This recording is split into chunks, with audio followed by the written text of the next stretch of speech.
এরপরে রোজা থাকা অবস্থায় যদি কেউ ইনজেকশন নেয় যাবে কি না? হ্যাঁ, ইনজেকশন নেওয়া যাবে, তবে যেই ইনজেকশনের ভিতরে গ্লুকোজ আছে, যেটা খাদ্যের উপাদান হিসেবে যোগ হবে, এই রকম কোনো ইনজেকশন নেওয়া যাবে না।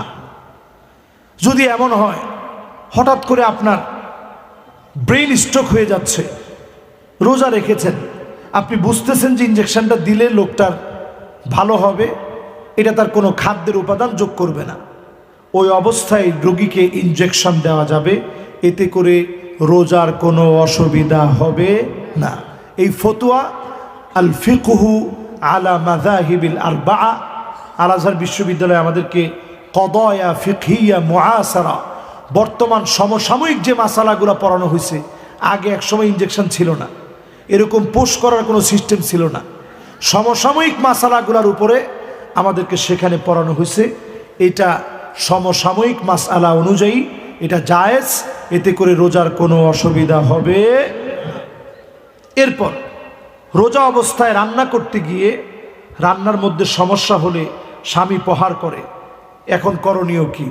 যদি স্বামী এরকম জালিমি হয় তাহলে আপনি একটু এরকম দেখে নেবেন, এতে করে রোজার ক্ষতি হবে না।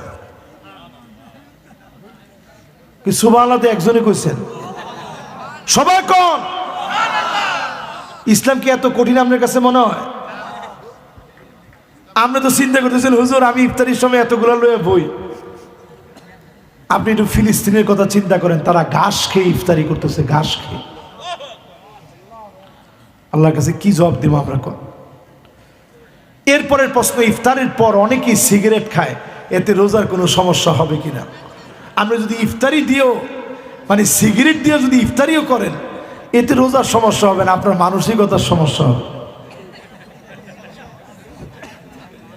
কারণ পায়খানায় গিয়ে কি মানুষ আর কোনো খাবার খায় নাকি? সবচেয়ে বেশি পায়খানার মধ্যে গিয়ে বাদাম পাবেন না, ছোলা বুটো পাবেন না, কি পাবেন? তো এইরকম একটা খানা আপনি কি কারণে ইফতারির পরেই খাইতে হবে? পুরাটা জাহান্নাম থাকবে ধোঁয়া দিয়ে ভরা।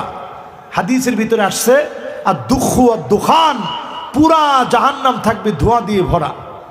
এই জন্য যারা সিগারেট টানেন ওরা জাহান্নামে টানতেছেন, আয় আয় আয়। এই জন্য এটা বাদ দিবেন, পারবেন না ইনশাল্লাহ।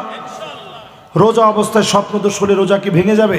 না, স্বপ্নদোষ এটা আমাদের হাতের কোনো কামায় না। স্বপ্নদোষ এটা হাতের কোনো কামায় না।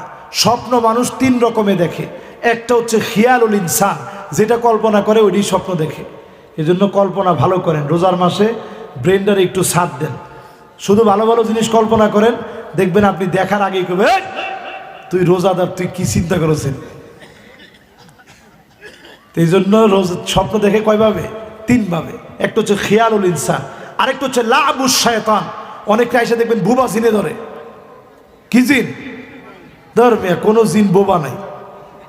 জিন কি আবার বোবা জিন নাকি? এমনি মানুষের মতো অনেক জিন আছে, কথা বলতে পারে না, ওইটা ভিন্ন। কিন্তু আপনারা যেটা গলা সাইপা ধরে, ওইটা জিনদের একটা প্রকার। এটা কেন করে?